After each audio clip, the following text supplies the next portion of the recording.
on, Wolfpack Nation? Hope everybody's doing well today. Thank you all so much for tuning in here with us. We got a very special little episode here today. As we got Dean here, better known on Twitter as MajorWolf, who is the winner of the giveaway for the opportunity to make an appearance here on an episode of Tuffy Talk. So, Dean, thank you so much for joining us, brother. Really appreciate your time. Thank you. Well, glad to be here. Absolutely, man. But again, before we get rolling, make sure, again, if you haven't already, make sure you hit that subscribe button. It's free to do. And make sure that you don't miss out whenever we release any new NC State content. Give this video a like so that way YouTube will put this video in front of more NC State fans. And also, too, give us a follow, Tuffy Talk Now on Twitter or Instagram. So, Dean, so let me ask you, obviously from following you on Twitter, it seems like you're pretty big State fan for sure. So tell me a little bit in terms of, where your State fanhood kind of originated from. I mean, were you born an NC State fan, or was it, just kind of tell a little bit backstory about your NC State fanhood. Yeah, I was really born an NC State fan. In my family, where I get it from is my grandpa.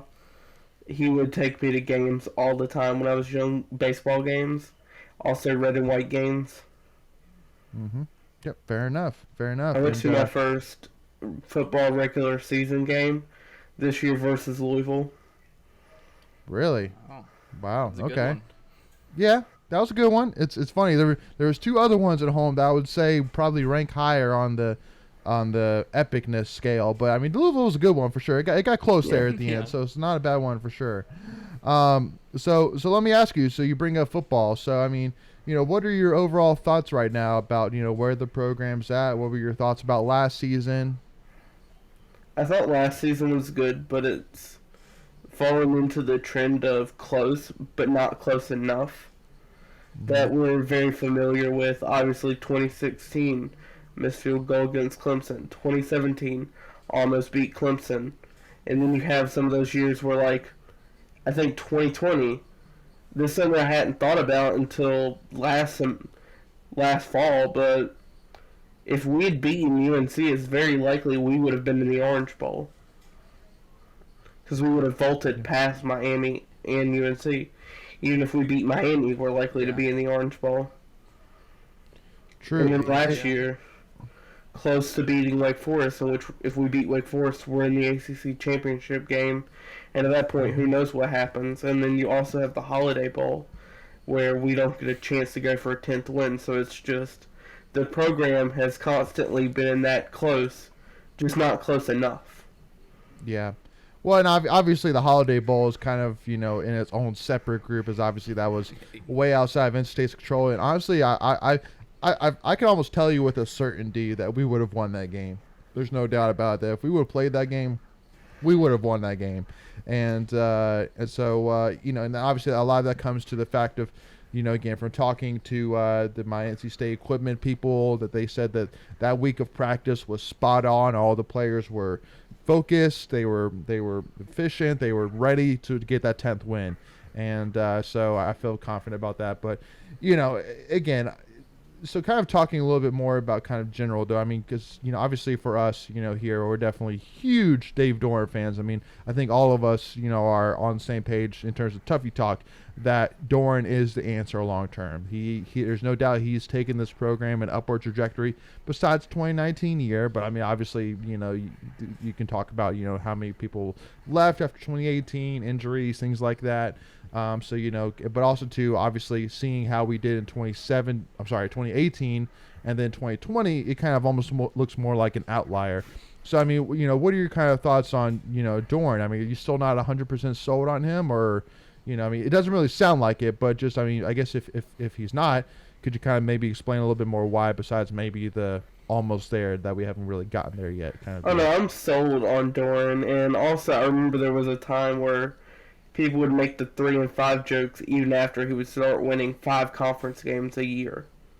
Mm-hmm. Yeah. True. Like 4-5 conference wins a year, and they'd still be like, oh, well, 3-5. Yeah, right. Well, and I mean, again, too, it's I mean, like for us, we always say that, Doeren, like when you really take a look back at Doeren's 2013 year, there's no doubt he got left with nothing. I mean, and that's no hatred whatsoever or knack on, Pete Thomas or, whoever, all the other players that were part of that team. Just unfortunately, he just didn't really have anybody. He really was building from the bottom up, and obviously too, one of the things that I was actually watching today, I watched the Clemson game when we played Clemson in 2017. So when we lost to them at home, and really watching that game, one of the biggest things that stood out to me is our defense now is heads and tails better than our defense then. I mean, we had a cornerback, Jonathan Alston. I love Jonathan Alston. He's a great guy. But, I mean, he's an athlete that wasn't actually – he actually came in a wide receiver, and he played – and then he transitioned to cornerback. So, I mean, I think that really kind of speaks volumes in terms of that. I mean, you had somebody starting at cornerback that didn't even come in a quarterback, that literally spent his first couple of years and just stayed as wide receiver. And so – but now you got – I mean – you got depth at every single position on the defense and even offense now too. So, again, obviously, a lot's changed and a lot's kind of progressed since that 3 to 5 year. But so, kind of, what are your expectations for this season? And then, I'm definitely thinking that an ACC championship appearance, if not an ACC championship, is realistic.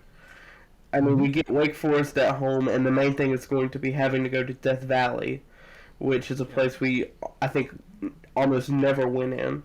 We have to go to Death Valley and beat Clemson. The only thing that makes me a little bit more, what's the word? Not like, I don't know the word for it, but it's that will their quarterback game get better at all? Because obviously they still have DJ there, but they also got Cade Klubnik in as a recruit. Yeah. So it'll be interesting to see, does DJ grow unlike last year? Or does Cade Klubnik replace him by the time we play Clemson? Mm-hmm. Yeah. Yeah. No. It's interesting because, last year Clemson, I mean, they didn't really have a superstar backup per se to DJ, and now you've got Cade, who's this very highly touted recruit, who's it's either going to push DJ to be really, really good and live up to his potential, or he'll get pulled early in the season. So it'll be interesting to see what happens there, because that could happen by week 5 when we're playing them, because they've got Georgia Tech and Wake Forest before they play us. So like they'll be 2 games in the ACC play, and they might have a different quarterback than they did at the beginning of the year. True. Yeah, the main part of Clemson's season, their season's fate could be determined by week 5. Right. If they lose to Wake Forest and lose to NC State, I don't want to be like one of those people where it's like, oh, there's no chance. But if they lose to State and Wake, there's almost basically no chance. True. Yeah. Well, I mean, too, tough to lose twice in the division. Right. Well, I mean, and I think that's what I was kind of getting at was, I mean, it really speaks a lot in terms of how much, not only just the Atlantic Division, but the ACC conference in general has grown. I mean, obviously, Pittsburgh started to be competitive. Carolina's, been competitive. Wake Forest has really become a consistent contender each year. So I mean, Clemson's got some battles now. I mean, I don't think that Clemson's. They obviously haven't been last season, but I don't think maybe they will be again. Kind of that clear cut, like Clemson's going to win it all, and then it's just who is second place, basically. Right. So which is great for the ACC. Again, I think for NC State purposes, yeah, I mean it's going to be a very interesting season. But so, like one thing, Dean, in terms of like, I mean, so do you have a bar in terms of like I guess like because I mean we could say like record, like I think that obviously probably like for me, like if you had to ask me like probably 11-1 would probably be 11-1 would be my bar. I feel like just because of the fact that I think that Clemson really is the only. But again, I expect us to get through Clemson. That's the thing is, I mean, it's almost like crazy to say that, like like that my bar is 11-1, but it's like, looking at the schedule, I just like maybe we have one slip up, but I mean, I really do expect that, and because in order to get there, I feel like you almost have to be 11-1. So I mean, so anyway, Dean. So in terms of, I mean, like, can you kind of speak a little bit more in terms of, like, I mean, what your bar is? I mean, like, are there certain games that you kind of have highlighted, or is there like or is there a record that you're kind of setting in terms of a bar for this upcoming season? A game I highlighted, and now hold on to this one, but a game I've highlighted is that first game of the year versus ECU in Greenville. That is Yes. one that we cannot afford to look past, because if we do, ECU will beat us if we look past them. We cannot look past them. I Yep. remember last year they were competitive with Cincinnati for a little bit of that game. They've got a Yeah. sneaky good team that can sneak up on you if you give them the chance. Yep. No, Holton Ahlers is a great quarterback. I know we recruited him out of high school, and it actually came down to us versus ECU of where he would go.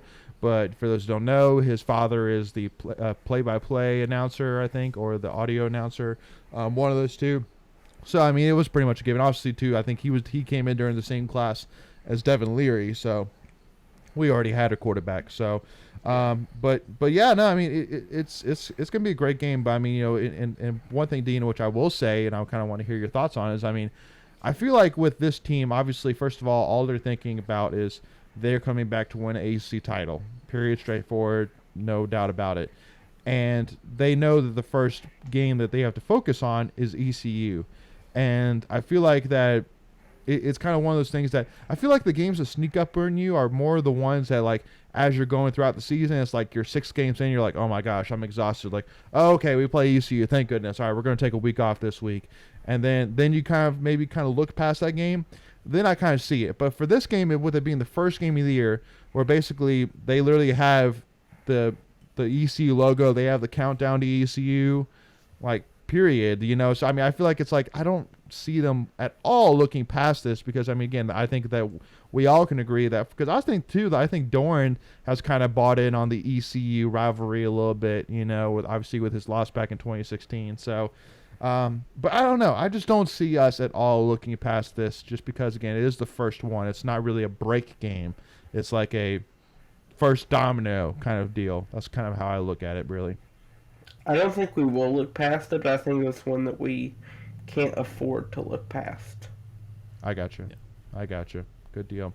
So, and I mean, so I guess switching paces a little bit here. So, men's basketball. I mean, again, we won't spend too much time here. Obviously, I know it's kind of a pain in the side of every single State fan right now.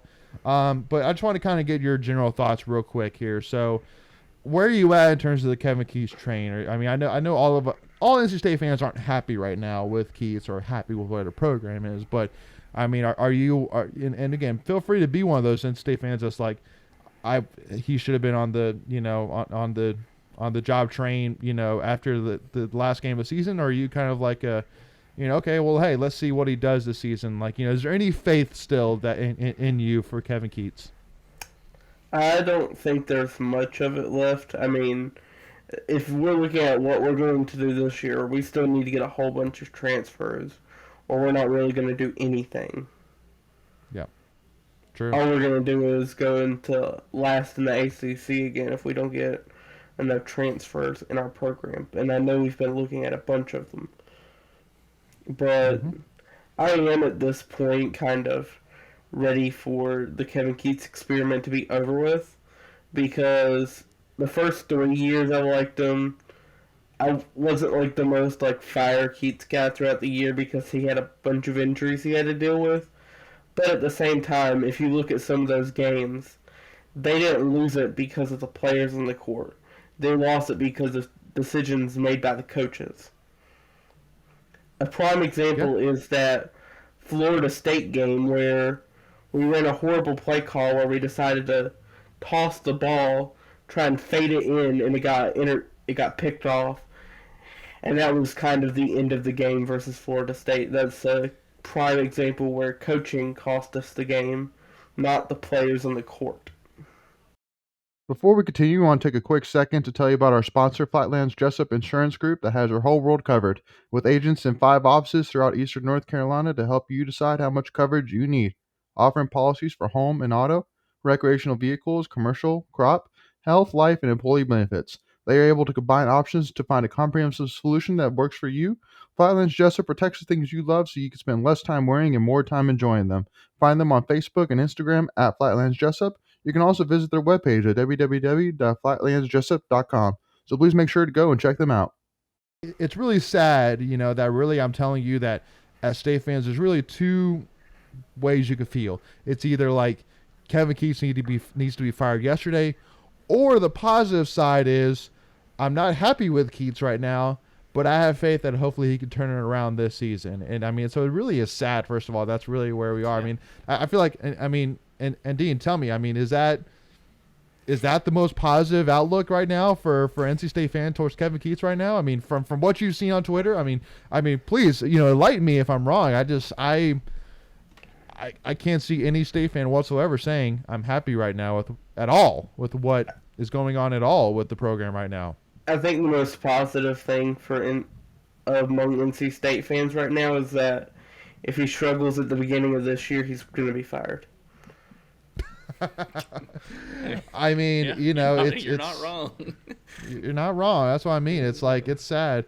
But again, that's why I think for me as a fan, and I've said this a couple times, and I'm sure I'll say it a couple more times heading to the season, which is that, I mean, that's why to me, I'm kind of like chill about it. I'm not really like nervous about it or upset about it or whatever, just because, I mean, first of all, I feel like, and again, we'll talk a little bit about Boo Corrigan, but I feel like the Boo's done a good job so far about really setting expectations, fighting for the players, fighting for the fans, and, so that he has a bar that he set for Keats, saying, I need you to accomplish these things by next season. Otherwise, you're gone. And so for me, it's like, okay, I mean, it's straightforward. If he does things, including probably he needs to make an NCAA tournament, he needs to have a couple of big wins. He needs to first of all, have a great offseason. He needs to bring in some players that make fans excited. Because then if you're bringing in a bunch of Joe Schmoes, again, no hatred to whoever's coming. I'm just saying that if you're not bringing in guys that make fans excited, that affects your ticket sales. And so basically you're hurting yourself before the first game's even played. So, that's really kind of my outlook on it. But I mean, would you kind of agree with me in terms of, that it's almost like there's no, like, I wonder, it's like, no, it's set. Like, there's no ifs, ands, or buts about it. Just like you were saying, if he doesn't perform well at the beginning of the season, he's gone. Now, am I thrilled about firing somebody mid-season?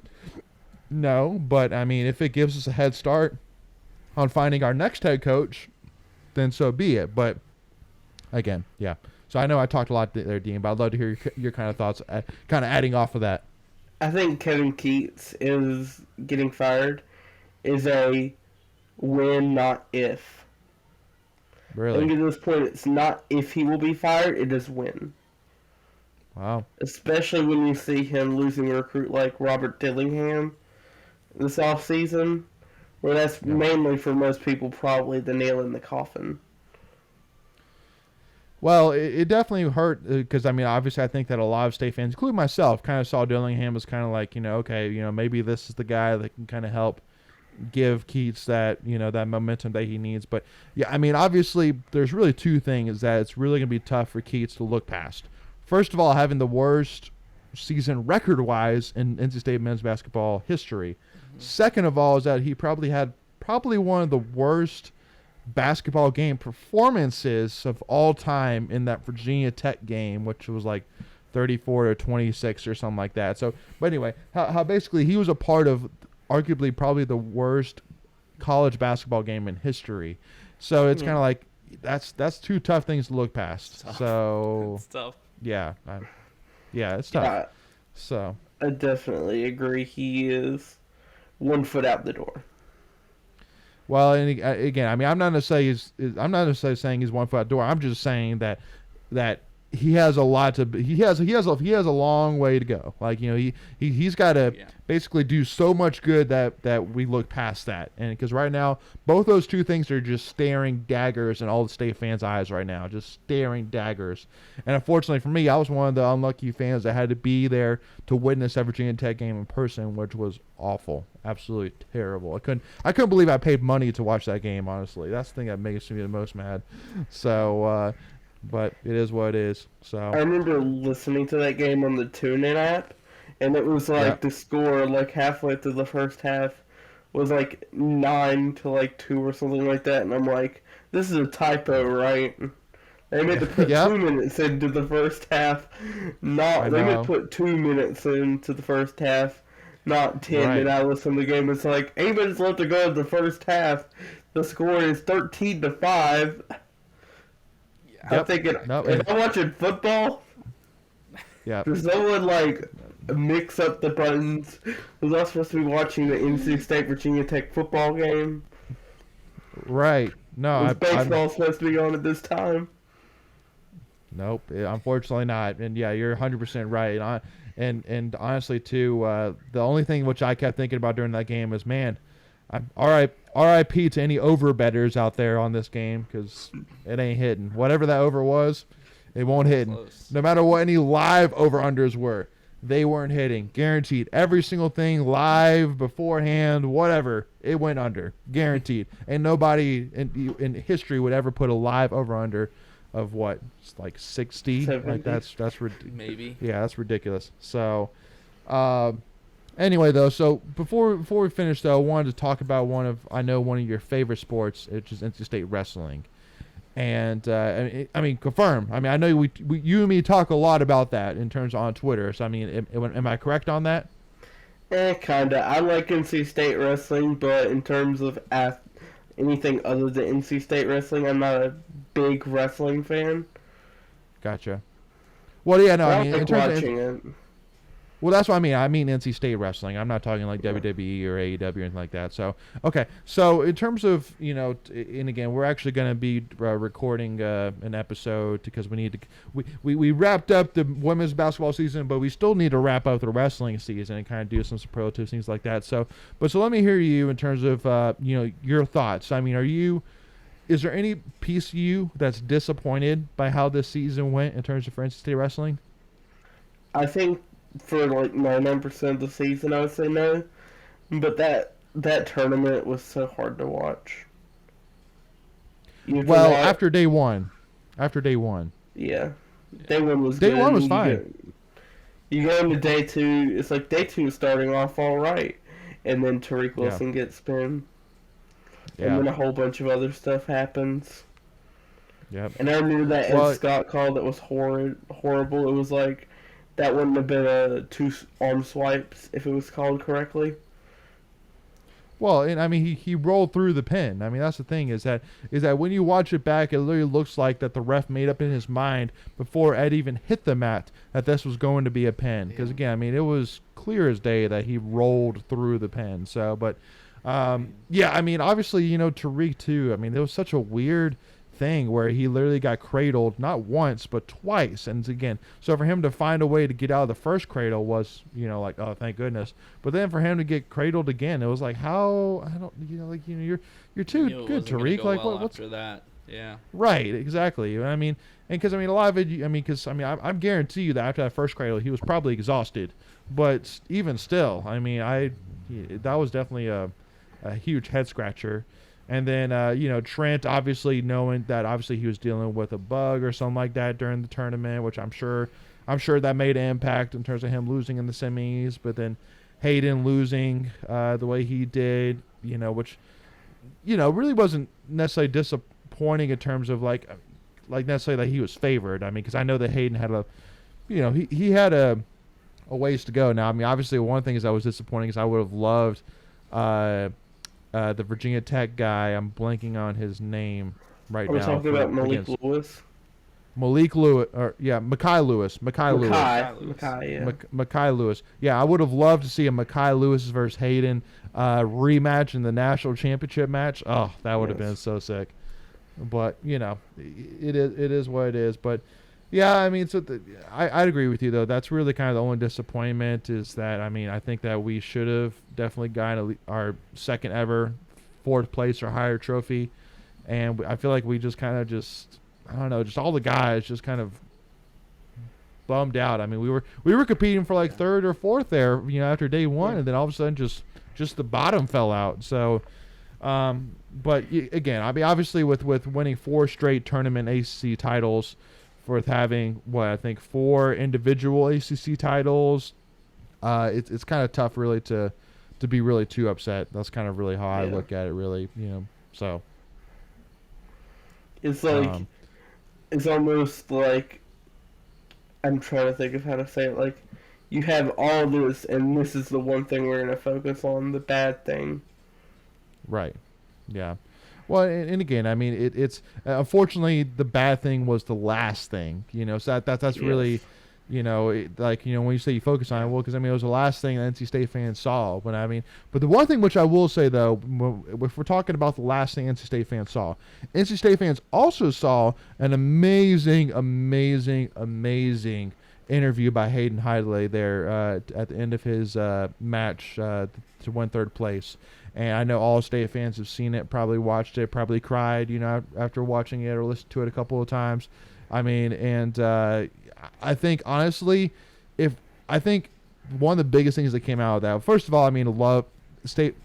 As if State fans didn't love Hayden Hidlay already, now you really love him because, man, dude, that dude like is peak NC State right there.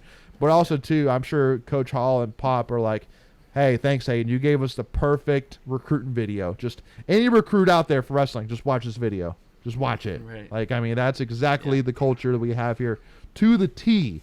So, I mean, tell me a little bit in terms of, first time you watched that. I mean, did you get any other kind of reaction out of it after watching that amazing interview by Hayden Hidlay? I'm trying to remember which one. I think I might have been busy when I saw it and set it aside, and it's like, really? Let me watch this later, and then like later never came. Oh man. Yes. Yeah. I'm trying to remember which one you're thinking about. I was gonna say the part about it being a recruiting video. It's like, and after you watch the video, here you go. You can talk to Hayden Hidlay, because I'm pretty sure didn't he come back? Yeah. He's a part of like basically our talent development team, I think is what it is now, something like that. So. Yeah, no, and you're right. So, and I mean, it's just crazy to me that, I mean, a guy who could definitely be easily in the conversation, if not, like, for sure in the conversation of maybe one of the top 5 best wrestlers to ever come to NC State, that literally he doesn't do anything in terms of competing for Team USA or whatever it is, being part of the Wolfpack RTC. Like, it's just crazy that he, literally he won his 3rd place and then he said, I'm hanging up my boot or, my shoes. That's crazy. So, but again, it's really going to be really cool to have him around. So definitely looking forward to next season and the future overall for NC State wrestling. So let me ask you, Dean, as we kind of wrap up here. So, are there any other sports primarily that you follow, or are we a fan that we got to convince you that, you need to go do some following, like, like baseball or softball, volleyball, like, any others? I've got baseball up right now. I've been looking like back and forth. Like, there've been times where, like, when I get a break, I like look. That game is tied 3-3 right now, I think. Yeah. I can't tell because it's blurry right now for me.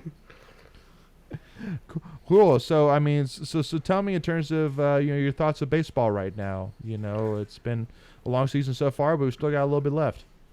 The season has been right when you think they're figuring it out, and right when you're like, "Oh, this team's got it all together," and then you have, and it's like, "Oh boy, here we go again." Like that Virginia Tech series was just. It was weird. Yeah. Yeah, Again, just it was between weird. the weather and the way they played, and yeah, It's like, but go ahead. after that Clemson series, it's like, here we come, and then the Virginia Tech series happened. Yeah, but I mean, obviously too. Again, I mean, I feel like that. Again, and I know Virginia Tech fans are out there saying like, we don't play in snow or hail and sleet that much, but it's like, I guarantee you've practiced in it though more than us. That's a guarantee. I've been to Blacksburg enough, and I've talked to Macon, who's our co-host, and he lived in Blacksburg, and he's told me stories enough, about how much snow and how cold it is there. So they're adjusted to it more. There's no doubt about it. And obviously, with how weird the conditions were literally they had to delay the game after the field was covered with snow. That just tells you right there. And I mean, you're seeing videos of it. I mean, it's snowing like crazy, and they're still pitching in it.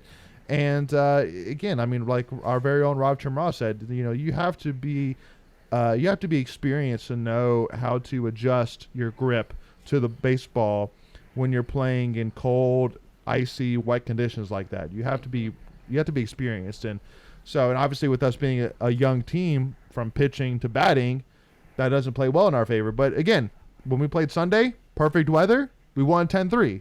So that's why, to me, I kind of look at that series as like a wash, where it's like we lost the series, but like it's like I'm not sold that. If you gave me 3 games in normal baseball weather, Raleigh. we would have won. Well, and I mean, not necessarily like playing like at home. I'm just saying playing Virginia Tech in normal conditions. I feel like we could have won 2 of them. For Like sure. if we were in Chapel Hill playing them. Right, like a neutral site. Like I don't care, but again, just somewhere where again you're not playing at Virginia Tech in literally snow. It's literally snowing, and you're playing baseball. That's crazy. Like that's so abnormal. Like again, you're like literally a couple months from now, if the guys make it to the College World Series, they're literally playing in like 95-degree weather with like 105-degree, heat index. It's like, this is not normal, which I mean is cool. I mean, it's not an excuse. It's just factual, So, again, it's just, but, it's hopefully, one of the biggest things I love about this team is that we are young, and it's obvious we're maturing. We're getting better, still making too many errors, but we're hitting more consistently. Our pitching's getting better. Our rotation's getting better. So hopefully should help us heading into these last couple of series here to round up the season. So go ahead, Dean. Something I've thought about during the game a bunch this year is like, is it just me, or is whenever there's like a very close call that could go either way, the call in the field always goes against NC State? That's It's like the call I'm in not the shocked. field is Are you? against NC State, and it can go either way, but it's like the call just happened to go against NC State. It always seems that's NC State stuff for you, if that we're all too aware with. So Dean, appreciate your time again, brother. And is there any comments you want to kind of wrap up this episode with? Any motivational words you want to get to Wolfpack Nation here tuning in with us? I was gonna say, one thing we didn't talk about was women's cross country that won a national championship this year. It's swimming and diving that brought home a team trophy. Mm-hmm. Love it. Love the shout out to them. Again, they deserve it. Did I say women's? I think I meant men's. I think No, it was women's. Oh, it was women's? Okay. Yeah, It was women's. Yep, you're right. So, Okay. Yeah. No, absolutely. Well, again, thank you, Dean. Really appreciate your time, brother. Thank you so much for joining us, and congratulations again on winning the giveaway. And again, definitely looking forward to hopefully seeing you in Carter Finley, but for more than just maybe one game for a Louisville series, So, but again, appreciate your time, brother. Really do. It's an hour, so that's a long drive because it's an hour away. But it's gonna be a big season. It's gonna be worth it. Yes. I'm telling you. Hey, I mean, hey, I think we got 7 games this year, so we got this. And hopefully some 3:30 games. Something else I was thinking about during the football part, though, was I remember last year at the beginning of the year, I posted some things that could be hot takes, and I said that Clemson wasn't a lock. Not that they weren't going to win the ACC, but they weren't a lock, and then I got called crazy for it. Yeah. All right then. Well, I mean, you ended up not being crazy, so hats off to you. So awesome, Dean. Well, hey, thank you so much again for your time, and thank you all as well for tuning in. Really appreciate all of y'all tuning in for us with this hopefully very interesting, fun episode here. Again, make sure, as always, again, just as a reminder, make sure to hit that subscribe button, hit the like button, give us a follow, Tuffy Talk Now on Twitter and Instagram, and also too, go give our brother MajorWolf a follow on Twitter as well. So thank you all so much again for tuning in. As always, go Pack, y'all. We'll see y'all soon.